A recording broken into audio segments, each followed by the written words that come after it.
तुम मोटी कितनी हो गई? रमा एक स्लिम ट्रिम लड़की थी। अपनी फिटनेस का ख्याल रखने के लिए वो रोज जिम जाती और डाइट का भी खूब ख्याल रखती, जिसके कारण वो काफी फिट नजर आती थी। उसकी फिटनेस का हर कोई दीवाना था। उसकी फिटनेस देखकर तो उसकी सहेलियां भी उससे जला करती थी। एक दिन शॉपिंग पर रमा की सहेली किरण, अरे यार देखना कितनी सुंदर ड्रेस है, मेरा तो बहुत मन कर रहा है इसे लेने का, लेकिन क्या फायदा, मेरा पेट इतना बाहर लटका हुआ है कि इस क्रॉप टॉप में मैं दो बच्चों की अम्मा नजर आऊंगी। अरे तो ध्यान रखा करना अपनी फिटनेस का, दिन भर ऐसे ही एंटी शंट खाती रहेगी तो पेट तो बाहर आएगा ही। अरे तू मुझे छोड़ और ये ड्रेस खरीद ले, तेरे ऊपर ना बहुत अच्छी लगेगी। भाई तू तो हमारी फिटनेस क्वीन है। वो तो मैं हूं ही, और फिटनेस ना ऐसी नहीं आती, उसको टाइम देना पड़ता है, बहुत मेहनत करनी पड़ती है। वही तो बात है ना यार, ये मेहनत ही तो मुझसे नहीं होती। अपना तो एक ही सिद्धांत है, खाओ पियो मौज करो। 4 दिन की जिंदगी, उसमें भी क्या सोच सोच कर खाना। और तुझे पता है ना, दुनिया में सबसे ज्यादा खुशी अपनी पसंद का खाना खाकर ही मिलती है। और अपनी खुशी के साथ मैं कोई कॉम्प्रोमाइज नहीं करना चाहती। तो ये जो तेरी कमर से बाहर चर्बी लटक रही है ना, वो तेरी उन्हीं खुशियों का नतीजा है। मेरी माँ तो अब अपनी खुशियों पर थोड़ा लगाम लगा ली, वरना ऐसा ना हो कि तेरी वजन का कांटा 100 पार कर जाए। रमा की बात सुनकर दोनों सहेलियां खिलखिला उठती है। कुछ समय बाद रमा की शादी विष्णु के साथ हो जाती है और वो शादी करके अपने ससुराल आ जाती है।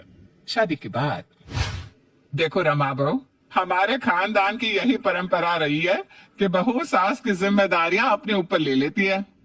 आज तक सुबह 4 बजे उठकर कान्हा जी की सेवा मैं किया करती थी, लेकिन अब से ये तेरी जिम्मेदारी है। तुझे सुबह 4 बजे उठकर नहा धोकर पहले कान्हा जी के मंदिर में दीपक जलाना है। उसके बाद जो भी खाना बनाएगी उसका भोग सबसे पहले कान्हा जी को लगाने के बाद बाकी लोगों को खिलाना है। ठीक है माँ जी, जैसा आप कहें। ससुराल के रंग में रंगने के लिए रमा सुबह 4 बजे उठकर ही काम में लग जाती। पहले घर की सफाई करती, उसके बाद नहाकर मंदिर में दीपक जलाती, उसके बाद कान्हा जी को भोग प्रसाद बनाकर उन्हें प्रेम से भोग लगाती। उसके बाद पूरे परिवार को चाय नाश्ता देती। इस तरह घर में उसके पास इतने काम हो गए थे कि अपने बारे में सोचने के लिए तो उसके पास फुर्सत ही नहीं बची थी। सुबह 9 बजे, अरे यार सुबह 4 बजे की उठी हुई हूँ मैं, अब तो भूख से मेरी हालत खराब हो रही है। और मम्मी जी का नियम है, घर में सबको खिलाया बिना मैं खाना नहीं खा सकती। क्या करूँ, कुछ समझ में नहीं आ रहा। ऐसा तो मैं सूख के पापड़ हो जाऊंगी। ऐसा करती हूँ, नमकीन बिस्किट रखे हैं यही खा लेती हूँ। अपनी भूख मिटाने के लिए बहू रमा नमकीन और बिस्किट खाकर अपनी भूख शांत कर लेती है। खाना बनने के बाद भी जब तक कान्हा जी को भूख नहीं लग जाती, मैं तो खाना चख भी नहीं सकती। इसलिए मुझे कुछ और ही इंतजाम करना पड़ेगा। ऐसा करती हूँ, विष्णु से मंगवाकर थोड़ी सी स्नैक्स रख लेती हूँ। जब भी मुझे भूख लगा करेगी ना, मैं वही खा लिया करूंगी। यही सही आइडिया है। अगले दिन, रमा मैं बाजार जा रहा हूँ, तुम्हें अपने लिए कुछ मंगवाना हो तो बता दो। अरे रुको रुको, मंगवाना है। देखो मुझे ना हर घंटे में कुछ ना कुछ खाने की आदत है, आपको पता ही है ना। शादी से पहले मैं अपनी डाइट के लिए कितनी कॉन्शियस थी, इसलिए मुझे हर 2 घंटे में कुछ ना कुछ हल्का फुल्का खाने का मन करता रहता है। अब घर में तो इतने काम है ना कि 2 घंटे तो क्या, मुझे 6 घंटे में भी खाने का मौका नहीं मिल पाता। आप ऐसा करो, मेरे लिए रोज शाम को कुछ स्नैक्स लाकर रख दिया करो, ताकि जब भी भूख लगेगी मैं चुपचाप अपने कमरे में आकर खा लूंगी। अच्छा ठीक है, तुम्हें जो भी चाहिए लिस्ट बना कर दे दो, मैं ले आऊंगा। अब तो रमा का यही रूटीन बन गया था। सुबह 4 बजे उठने के बाद वो घर के कामों में लग जाती और जैसे ही उसे भूख लगती, अपने कमरे में छुपा कर रखे हुए चिप्स, पापड़, खस्ता, कचौड़ी और मिठाई खाकर वो अपनी भूख को शांत कर लेती और एक बार फिर से काम में लग जाती। देखो रमा, तुम्हारे लिए बाजार से स्नैक्स खरीद कर लाने में कोई दिक्कत नहीं है मुझे, लेकिन एक बार तुम अपने आप को गौर से देखो तो सही। हमारी शादी को भी सिर्फ 4 महीने हुए हैं और 4 महीने में तुम्हारे अंदर कितने बदलाव आ गए हैं, तुमने कुछ नोटिस भी किया है? अरे कितनी फिट और स्लिम थी तुम शादी के वक्त, और अब देखो अपने आप को क्या हाल बना लिया है। विष्णु, फिटनेस के लिए टाइम का होना बहुत जरूरी है। अरे अपने मायके में मैं पूरा दिन खाली रहती थी, टाइम ही टाइम था मेरे पास। बस एक ही काम रहता था, अपने ऊपर ध्यान देना। इसलिए खुद को इतना मेंटेन करके रखा हुआ था मैंने। और जब से शादी करके तुम्हारे घर आई हूँ ना, यहाँ पर मेरे पास हर चीज के लिए टाइम है। बस एक ही चीज के लिए नहीं है, और वो हूँ मैं। सुकून से बैठकर मैं खाना खा लेती हूँ ना, इतना ही बहुत है। फिटनेस किस चिड़िया का नाम है मैं भूल चुकी हूँ। छोड़ो ये सब, आज ऑफिस से आती हो ना, मेरे लिए चाट लेकर आना। कई दिनों से टिक्की गोलगप्पे खाने का बहुत मन कर रहा है। और सुनो, उसके साथ ना फिंगर चिप्स भी लेकर आना। अच्छा ठीक है, मैं ले आऊंगा। आप खुश? बात खुश। अरे इतना काम करती हूँ मैं, काम करने के लिए एनर्जी भी तो चाहिए। भूखे पेट भजन नहीं होते। मुझे ये बात अच्छी तरह समझ में आ चुकी है, इसलिए वजन की चिंता जाए भाड़ में। बेटा रमा, आज कुछ हल्का बना लेना। कई दिनों से तू लगातार कुछ ना कुछ तला भुनाई बना रही है, ऐसे तो सबकी सेहत खराब हो जाएगी। मम्मी जी, रूखा सूखा खाना खाकर ना मेरा पेट नहीं भरता। अरे बंदा दिन भर काम करेगा तो खाना तो कम से कम अपनी पसंद का खाएगा ना। अरे बेटा, किसी और के नहीं, कम से कम अपनी चिंता ही कर ले। तो अपने आप को तो देख, कितनी मोटी हो गई है। अपने साथ साथ हमारी भी शामत बुला रही है, ये सब पूरी पराठे और भटूरे खिला खिलाकर। ठीक है, आप लोगों को नहीं खाना ना तो मत खाइए। मैं आप लोगों के लिए दाल चावल और लौकी बना देती हूँ। किसी गलतफहमी में मत रहिएगा मम्मी जी, मैं विष्णु से अपने लिए पिज्जा मंगवा कर खाऊंगी। पेट भर के नहीं खाती हूँ तो मुझे कमजोरी महसूस होने लगती है। रात के 11 बजे। अरे रमा, ये कैसी चप्पड़ चप्पड़ की आवाज आ रही है?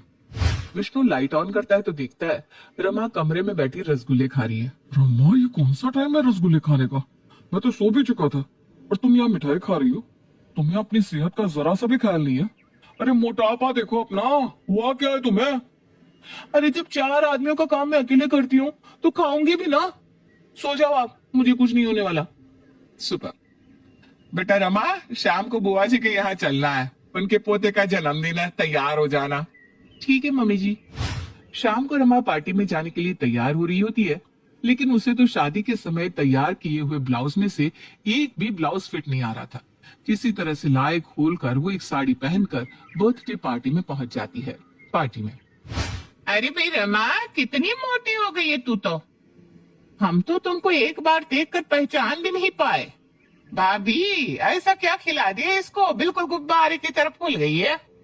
अरे बुआ जी, आपको पता ही है ना कितनी फिट थी मैं शादी के समय।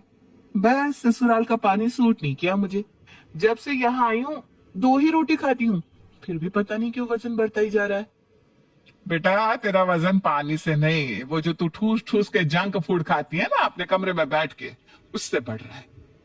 जब हर समय जंक फूड खाकर पेट भरा रखोगी तो रोटी खाने की भूख ही नहीं लगेगी, है?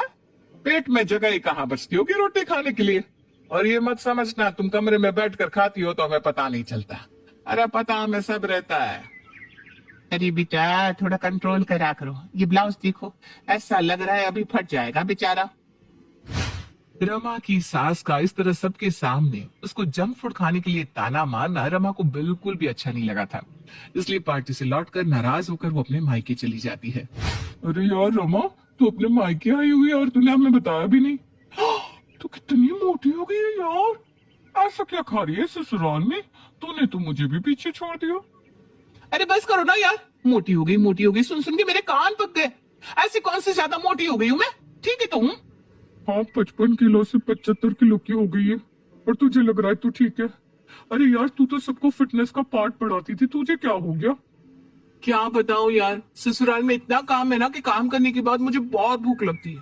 फिर समझ भी नहीं आता सामने रखी चीज हेल्दी है या अनहेल्दी। मन करता है बस टूट पड़ो। वो सब तो ठीक है, मैं समझ रही हूँ, तेरी नई नई शादी है, काम का प्रेशर ज्यादा होगा। लेकिन ये जंक फूड खाने की बजाय कुछ हेल्दी ऑप्शंस क्यों नहीं रखते अपने पास? मुझे देख, मैंने 10 किलो वजन कम कर लिया। अरे तू ही तो मेरी इंस्पिरेशन थी यार, तू खुद मोटी हो जाएगी तो कैसे चलेगा? चल, मैं तुझे तेरा डाइट प्लान बनाकर देती हूँ, जिसमें तू जी भर के स्नैक्स भी खा सकती है और मोटी भी नहीं होगी। सहेली किरण की बात रमा को समझ में आ जाती है और वो फिर से अपनी फिटनेस के लिए सीरियस हो जाती है, ताकि उसे कोई और ना कह सके, अरे तू कितनी मोटी हो गई।